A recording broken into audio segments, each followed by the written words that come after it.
C'est quand même un symbole intéressant. Tu sais, c'est un œil humain, clairement, là, qui est dessiné pour ressembler à un vrai œil dans un petit triangle. C'est quand même particulier.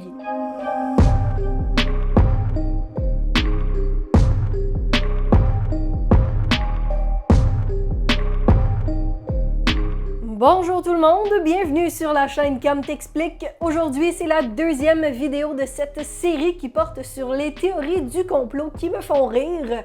Et donc, en voulant partager cette joie de vivre, je me dis, pourquoi pas vous en parler ici. Donc aujourd'hui, on s'attarde à un sujet assez touffu, les Illuminati.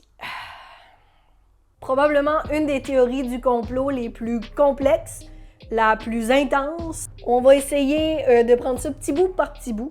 Aujourd'hui, on se concentre sur un élément en particulier de ces fameux Illuminati-là. On va parler de l'œil Illuminati.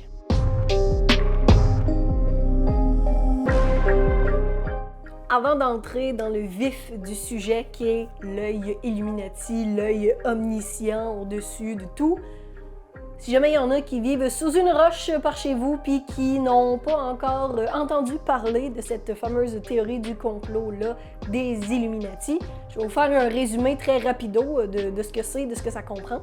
La théorie du complot des Illuminati, à la base, elle vient d'un groupe allemand qui s'appelait les Illuminés de Bavière.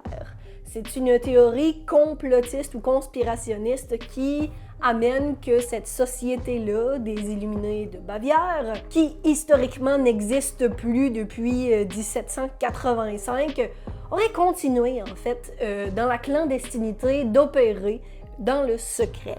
Et donc les théories des Illuminati sont basées à l'origine sur cette supposition-là.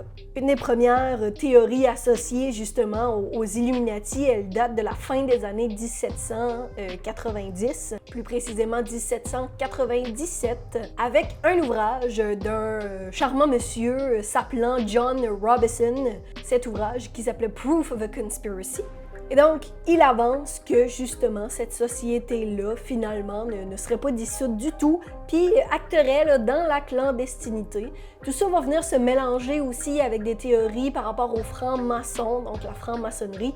On pourra en faire une autre vidéo éventuellement si ça vous intéresse. Pensez à vous abonner si vous ne voulez pas manquer cette vidéo-là dans le futur. Mais donc, tout ça se mélange et en fait, on dit que les Illuminati, donc Illuminés de Bavière, qui agissent dans la clandestinité, tenteraient de s'immiscer dans les gouvernements et dans les sociétés initiatiques comme les francs-maçons pour justement faire valoir leurs idéologies, faire avancer leur agenda. C'est un peu ça l'idée derrière les Illuminati à la base.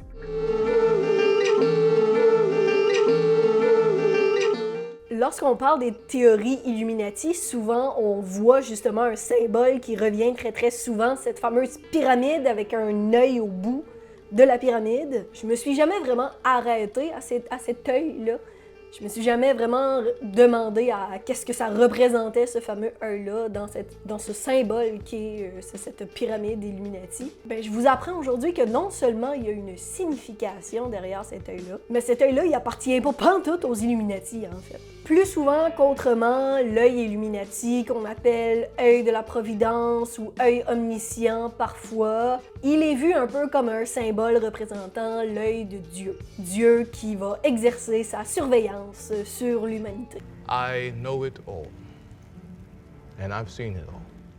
D'ailleurs, petit fait intéressant, l'idée dans une religion d'avoir justement un œil omniscient qui voit tout, qui sait tout, ça date vraiment pas d'hier. On peut remonter aux sociétés mésopotamiennes, à la mythologie égyptienne. Dans beaucoup des premières religions, il y avait ce symbole-là déjà, justement de l'œil qui voit tout. On le retrouve aussi dans des religions encore d'actualité aujourd'hui, le judaïsme, le christianisme, etc. Donc c'est vraiment un symbole qui est utilisé souvent dans la religion, si c'est pas tout le temps. Maintenant, pourquoi l'œil en soi, quand on parle des Illuminati, est dans un triangle? Il y a plusieurs explications possibles.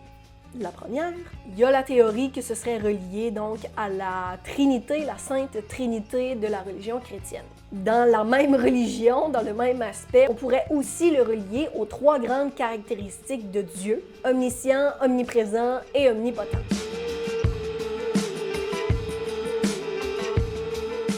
Ce qui fait souvent jaser par rapport à l'œil Illuminati, c'est qu'on le retrouve sur les billets de 1$ de la monnaie américaine, donc aux États-Unis. L'explication derrière ça, pourquoi on retrouve ce symbole-là sur les billets de 1$ aux États-Unis, c'est assez simple, c'est pas trop compliqué. C'est tout simplement que c'est aussi un symbole franc-maçon, justement l'œil dans le triangle. Le dessin original du billet de 1$ américain, il a été approuvé à l'époque, en 1935, par le président à ce moment-là, qui était Franklin D. Roosevelt. Notre fameux Franklin était franc-maçon et donc propose des modifications lorsque vient le moment justement là, de designer ce fameux billet-là et va proposer d'ajouter ce petit œil dans un triangle. Petit point à noter par rapport à ça, sur le billet, l'œil est, je dirais, par-dessus justement cette fameuse pyramide. Ça, normalement, c'est pas utilisé là, dans la franc-maçonnerie à titre de symbole. On va utiliser l'œil omniscient dans un triangle, mais on ne l'accompagnera pas de cette pyramide-là. Il y a des théories du complot, justement, qui recherchent un peu l'idée derrière ça de... est-ce que c'est les francs-maçons qui ont créé les États-Unis, finalement, qui sont derrière la guerre d'indépendance et l'éventuelle création là, des États-Unis? Il y a même un film qui a été fait là, sur cette théorie-là. Do you know what the preservation room is for? Delicious jams and jellies. Et en fait, les rumeurs par rapport à ce dessin-là, c'est que à l'époque de la création du dessin, donc de la pyramide, qu'on appelle donc la pyramide avec l'œil par-dessus, qu'on appelle communément là, le Grand Sceau ou The Great Seal. En fait, c'est que le comité là, qui a créé le dessin, il comprenait entre autres Benjamin Franklin. Benjamin, notre ami, était aussi franc-maçon, comme notre charmant président Franklin. En plus de notre ami Ben, on avait aussi Thomas Jefferson sur ce comité-là, qui lui n'était pas officiellement franc-maçon, mais était reconnu pour avoir beaucoup d'amis là, qui l'étaient et pour sympathiser finalement là, avec le groupe, même s'il n'avait pas été initié là, officiellement. Donc, dès la création du symbole de Great Seal, c'est vraiment là, les francs-maçons qui sont derrière ça à la base, et donc ça vient jouer dans cette théorie-là du complot que les Illuminati auraient infiltré les francs-maçons pour faire avancer là, leur idéologie, leur vision. Et donc, d'après les théories Illuminati, cet œil-là de la providence, ce grand sceau qu'on a sur les billets, il représente un peu le paroxysme, l'atteinte de l'illumination, et c'est un peu une preuve du pouvoir qu'ont les Illuminati là, sur la société moderne, finalement. Donc finalement, les Illuminati ne seraient pas très originaux parce que les symboles qu'ils aiment associer là, à leur représentation, donc ce fameux œil dans un triangle qui souvent surplombe là, une pyramide qui est inachevée, donc qui vient se terminer avec cet œil-là, c'est des symboles qui existent depuis avant même la création des Illuminés de Bavière, qui seraient à la base des Illuminati. On parle de la Renaissance pour l'œil de la Providence ou cet œil omniscient-là. Fait que bref, finalement, ce qu'on peut en conclure si on se fie à l'histoire du symbole qui serait à la base même des Illuminati, c'est qu'on met énormément d'efforts dans notre société secrète pour contrôler le monde, mais très peu d'efforts dans notre stratégie de communication alors qu'on plagie les symboles utilisés là, par les autres parce que on n'a pas de temps à perdre avec ça. On a d'autres choses à faire, clairement. La domination, c'est la priorité. On va pas mettre des sous dans une stratégie de communication alors qu'on est une société secrète. On va utiliser des affaires qui existent déjà, finalement. C'est ce que j'ai conclu, là, mon analyse très complexe justement de cette théorie-là ou de cet élément de la théorie des Illuminati. Alors voilà.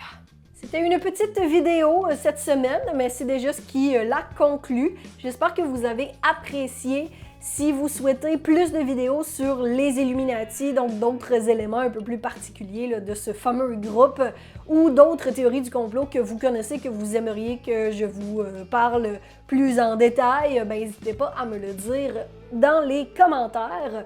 Vous pouvez aussi venir me voir sur Instagram et m'écrire en DM là, si vous avez des sujets, soit par rapport aux théories du complot ou pour d'autres vidéos aussi. Là. Ça me fait toujours plaisir de vous jaser. Comme à l'habitude, je vous invite à vous abonner à cette chaîne et à partager la vidéo si jamais ça vous chante pour que la bonne nouvelle se propage. Je vous dis à la semaine prochaine pour une autre vidéo. Je vous remercie du fond du cœur. Et allez en paix, dans la joie et l'allégresse, sous la domination d'une société secrète, bien évidemment.